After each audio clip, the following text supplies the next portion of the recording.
Friend, स्वागत है आपका आपके अपने YouTube channel unique science classes में। तो दोस्तों, आज हम लोग पढ़ेंगे क्रिस्टलीय ठोसों के वर्गीकरण में तीसरा पॉइंट आणविक ठोस।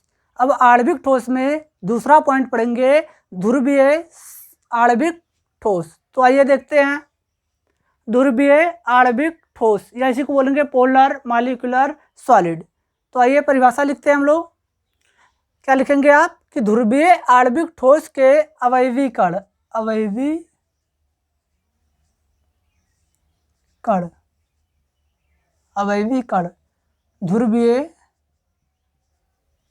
ध्रुवीय अणु, या इसी को बोलेंगे पोलर मॉलिक्यूल्स होते हैं। ठीक। अब परमाणुओं के मध्य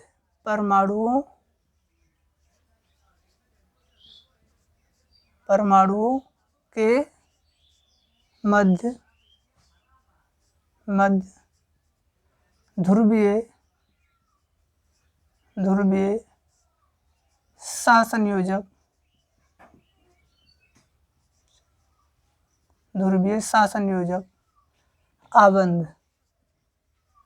आबंध पाया जाता है, जबकि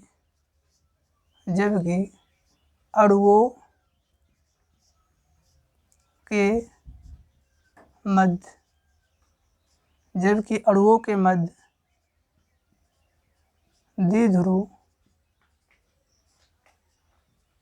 द्विध्रुव आकर्षण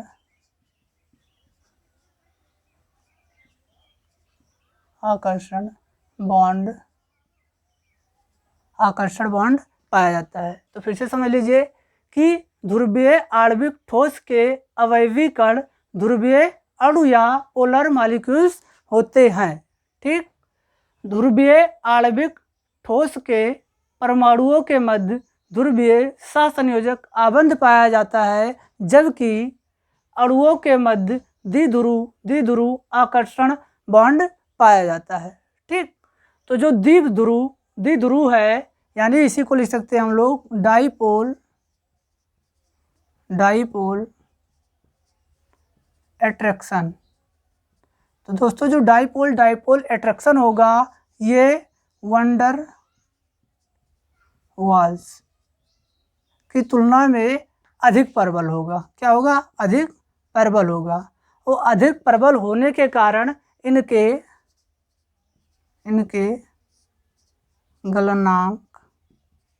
गलनांक व क्वथनांक क्या होंगे? अधिक होंगे। किसकी तुलना में? अध्रुवीय आणविक ठोस की तुलना में। ठीक। तो दोस्तों, आप जानते हैं कि जो अध्रुवीय आणविक ठोस है, उनके अणुओं के मध्य में वंडर वाल्स बल पाया जाता है। तो वंडर वाल्स जो बल होता है वो बहुत वीक बॉन्ड होता है। ठीक। किसकी तुलना में? द्विध्रुवीय बॉन्ड की तुलना में जो वंडर वाल्स बल होता है वो वीक होता है। और वीक होने के कारण इनके गलनांक क्या होंगे? अधिक होंगे। किसकी तुलना में? अध्रुवीय आणविक ठोस की तुलना में। ठीक। इसके जो ध्रुवीय आणविक ठोस होते हैं, ये क्या होते हैं? नर्म होते हैं। क्या होते हैं? नर्म होते हैं। और विद्युत के क्या होते हैं? कुचालक होते हैं। क्या होते हैं? कुचालक होते हैं। कब कुचालक होते हैं? तो रूम टेम्परेचर पे क्या होते हैं? विद्युत के कुचालक होते हैं। जैसे एग्जाम्पल में HCl ठोस, SO2 ठोस। ठीक। तो आइए हम समझते हैं एग्जाम्पल से। जैसे हम मान लेते हैं HCl का 3 मोल ले रहे हैं। H bond Cl, H bond Cl, H bond Cl। ठीक। अब देखते हैं ये हमारा क्या है? परमाणु है। तो परमाणुओं के मध्य में क्या लगा है? बॉन्ड लगा है। तो जो ये बॉन्ड लगा है, ये साझे से बना है, इसीलिए इसे हम क्या बोलते हैं? सहसंयोजक बॉन्ड। ठीक। तो ये साझे का जो दोनों हैं इलेक्ट्रॉन्स हैं, यानी कह सकते हैं इलेक्ट्रॉन्स पेयर हैं। जो इलेक्ट्रॉन्स पेयर ये हैं, तो इस बॉन्ड के क्या है, बीच में है, यानी क्लोरीन और हाइड्रोजन के क्या है, बीच में है। तो जो क्लोरीन होता है ये मोर इलेक्ट्रोनेगेटिव होता है हाइड्रोजन की तुलना में। ठीक, तो ये क्या करेंगे कि जो मोर इलेक्ट्रोनेगेटिव होता है ये दोनों इलेक्ट्रॉन पेयर को अपनी तरफ क्या करेंगे, आकर्षित करेंगे। तो आकर्षित करेंगे तो ये प्योरली नहीं, आंशिक भाग, थोड़ा सा भाग क्या हो जाएगा, इधर चला आएगा। अगर इधर आएगा तो इस पर क्या आ जाता है, पार्शियल पॉजिटिव आ जाता है, और इस पर क्या हो सकता है, पार्शियल नेगेटिव। तो फिर से ये पॉइंट समझ लीजिए, क्या है, हाइड्रोजन और क्लोरीन के बीच में जो इलेक्ट्रॉन्स पेयर है, ठीक, तो जो इलेक्ट्रॉन्स पेयर है ये इलेक्ट्रॉन्स पेयर क्लोरीन की तरफ हल्का आकर्षित हो जाता है, क्योंकि जो हमारा क्लोरीन है ये मोर इलेक्ट्रोनेगेटिव है। ठीक, इसीलिए इस पर क्या आ जाता है, निगेटिव चार्ज आ जाता है, और इस पर क्या आ जाता है, पॉजिटिव चार्ज। तो इसी प्रकार इसमें भी होता है कि ये क्या हो जाते हैं, पार्शियल पॉजिटिव हो जाते हैं, और ये क्या होते हैं, पार्शियल नेगेटिव हो जाते हैं। ये भी क्या हो जाते हैं, पार्शियल पॉजिटिव हो जाते हैं और पार्शियल नेगेटिव हो जाते हैं। तो इस प्रकार आप बता सकते हैं कि जो परमाणु के मध्य है, जो परमाणु के मध्य जो बॉन्ड है, ये बॉन्ड जो है ये क्या है, ध्रुवीय। ध्रुवीय माने टूट जाने वाला बॉन्ड है, ध्रुवीय है और इलेक्ट्रॉन के शेयरिंग से बना है। तो ये क्या है, सहसंयोजक है। क्या है, सहसंयोजक। और ये क्या है, आबंध। तो आप बताओगे कि परमाणुओं के मध्य में क्या होता है, ध्रुवीय सहसंयोजक आबंध पाया जाता है। जबकि अणुओं, अब अणुओं का मतलब इसको क्या कर दिया जाए, मिलाया जाए। जब इसको मिला दोगे तो ये क्या है, अणु हैं। तो अणुओं के बीच में यहाँ देखिए प्लस माइनस, तो यानी द्विध्रुव आघूर्ण आप पढ़े होंगे क्लास 11th में, द्विध्रुव। तो यहाँ से देखिए पार्शियल या निगेटिव, यहाँ क्या हो जाएगा, पॉजिटिव, यहाँ क्या हो जाएगा, निगेटिव। तो दो ध्रुव क्या हो रहे हैं, मिल रहे हैं ना, तो मिल रहे हैं, तो इसीलिए हम इसको बोल देते हैं कि द्विध्रुव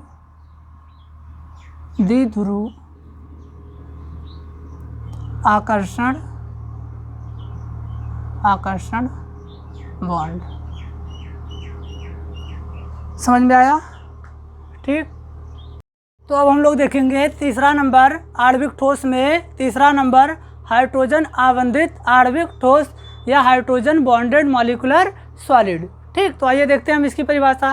तो आप क्या लिखोगे कि हाइड्रोजन आवंधित आणविक ठोस के अवयवी कण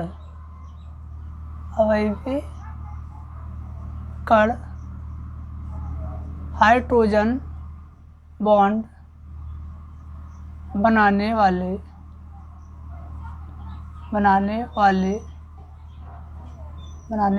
अणु होते हैं।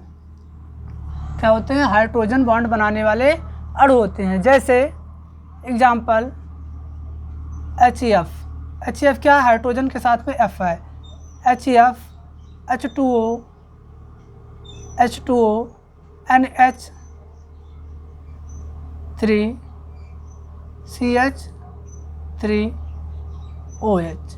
ठीक, और हाइड्रोजन आवंधित आणविक ठोस के जो परमाणु होते हैं, तो परमाणुओं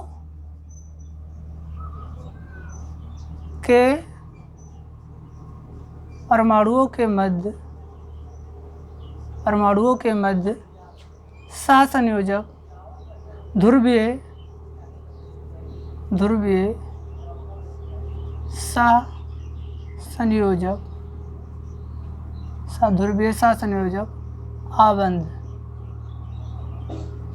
सहसंयोजक आबंध पाया जाता है। जबकि अणुओं के मध्य आकर्षण हाइड्रोजन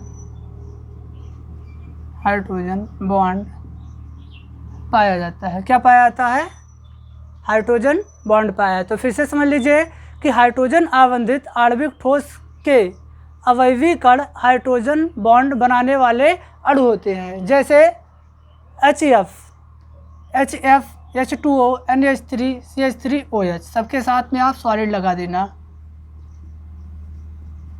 क्योंकि ये ठोस अवस्था में है। ठीक, अब आप बताओगे कि परमाणुओं के मध्य ध्रुवीय सहसंयोजक आबंध पाया जाता है, जबकि अणुओं के मध्य आकर्षण हाइड्रोजन बॉन्ड पाया जाता है।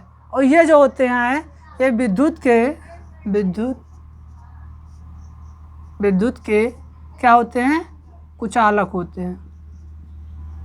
विद्युत के कुचालक होते हैं किस पे, रूम टेम्परेचर पे। रूम टेम्परेचर पे क्या होते हैं, विद्युत के कुचालक होते हैं दोस्तों। ठीक, तो आइए हम समझ लेते हैं कि कहाँ कहाँ पर हाइड्रोजन आबंध पाया जाएगा। तो हाइड्रोजन के साथ में अगर क्या हो, एफ हो, ओ हो, ओ एन हो, तो वहाँ पर हाइड्रोजन आबंध पाया जाता है। ठीक, तो आपको एक ट्रिक बता रहे हैं, उस ट्रिक के माध्यम से आप याद रखेंगे कि आप लिख लीजिए क्या, केवल फ़ोन। अब PHONE वाला नहीं, फ़ोन। तो यहाँ F के जगह पे आप F लिखेंगे, O के जगह पे OON। ठीक, तो आप क्या बताओगे कि अगर हाइड्रोजन के साथ में FON मिल रहा है तो वहाँ पर हाइड्रोजन आबंध पाया जाता है। ठीक, तो आप सीखें इसको कि विद्युत के क्या होते हैं, कुचालक होते हैं, कब होते हैं, रूम टेम्परेचर पे होते हैं। ठीक, तो आइए देखते हैं हम आगे पॉइंट कि जो सबसे ज़्यादा प्रबल होता है वो हाइड्रोजन बॉन्ड होता है। क्या होता है, हाइड्रोजन बॉन्ड होता है। उसके बाद में होता है ध्रुवीय आणविक ठोस होता है। फिर होता है आपका अध्रुवीय आणविक ठोस होता है। ठीक, तो आप नोट में इसको लिख लेना, नोट में ये लिख लेना कि हाइड्रोजन बॉन्ड यानी कह सकते हैं हाइड्रोजन आबंधित आणविक ठोस। यहाँ लिख लीजिए हाइड्रोजन आबंधित आणविक ठोस, हाइड्रोजन बॉन्डेड मॉलिक्यूलर सॉलिड। तो हाइड्रोजन बॉन्डेड मॉलिक्यूलर सॉलिड जो होता है ये सबसे अधिक प्रबल होता है। फिर ध्रुवीय आणविक ठोस, फिर अध्रुवीय आणविक ठोस। क्यों होता है, क्योंकि इसमें जो हाइड्रोजन बॉन्डेड मॉलिक्यूलर्स होता है इसमें हाइड्रोजन बॉन्ड पाया जाता है। क्या पाया जाता है, हाइड्रोजन बॉन्ड पाया जाता है। और जो ध्रुवीय आणविक ठोस होता है इसके अणुओं के बीच में द्विध्रुव यानी डाइपोल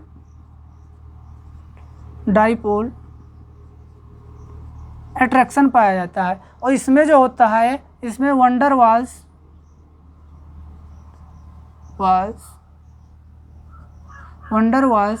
बल पाया जाता है, वंडर वाल्स बल पाया जाता है। तो दोस्तों जो हमारा सबसे ज़्यादा प्रबल होता है वो हाइड्रोजन बॉन्ड होता है। सबसे प्रबल क्या होता है, हाइड्रोजन होता है। फिर क्या होता है, डाइपोल अट्रैक्शन होता है, यानी कह सकते हैं द्विध्रुव आकर्षण बल होता है। ठीक, और सबसे वीक क्या होता है, ये होता है। तो ये क्या है, प्रबलता का घटता क्रम है। सबसे प्रबल क्या होगा, हाइड्रोजन बॉन्डेड होगा, उसके बाद डाइपोल अट्रैक्शन होगा, उससे कम क्या होगा, वंडर वाल्स बल होगा। और तो इसी के आधार पे जो आपका गलनांक एवं क्वथनांक है वो दिए जाते हैं। तो सबसे ज़्यादा गलनांक एवं क्वथनांक किसका होगा, हाइड्रोजन बॉन्डेड का। ठीक, यानी हाइड्रोजन बॉन्डेड मॉलिक्यूल, यानी क्या कह सकते हैं जो गलनांक है, क्या गलनांक है वो है जो हाइड्रोजन बॉन्डेड मॉलिक्यूल्स सॉलिड का। ठीक, फिर किसका है, ध्रुवीय यानी पोलर मॉलिक्यूलर सॉलिड का। फिर किसका है, अध्रुवीय यानी नॉन पोलर मॉलिक्यूल्स का। ठीक, तो ये क्या है, गलनांक है। तो सबसे अधिक गलनांक किसका है, हाइड्रोजन बॉन्डेड मॉलिक्यूलर्स का, फिर पोलर मॉलिक्यूलर्स का, फिर किसका है नॉन पोलर मॉलिक्यूलर्स का। तो ये आपको याद रखना है नोट में, ये इतनी बात। ठीक बात है। तो दोस्तों हम उम्मीद करते हैं आपको ये वीडियो समझ में आ रहा है। अगर वीडियो आपको समझ में आ रहा है तो आप ज़्यादा से ज़्यादा शेयर कीजिए और इसको चैनल को सब्सक्राइब कीजिए और लाइक कीजिए। अब हम लोग मिलेंगे अगले वीडियो में, तब तक के लिए धन्यवाद।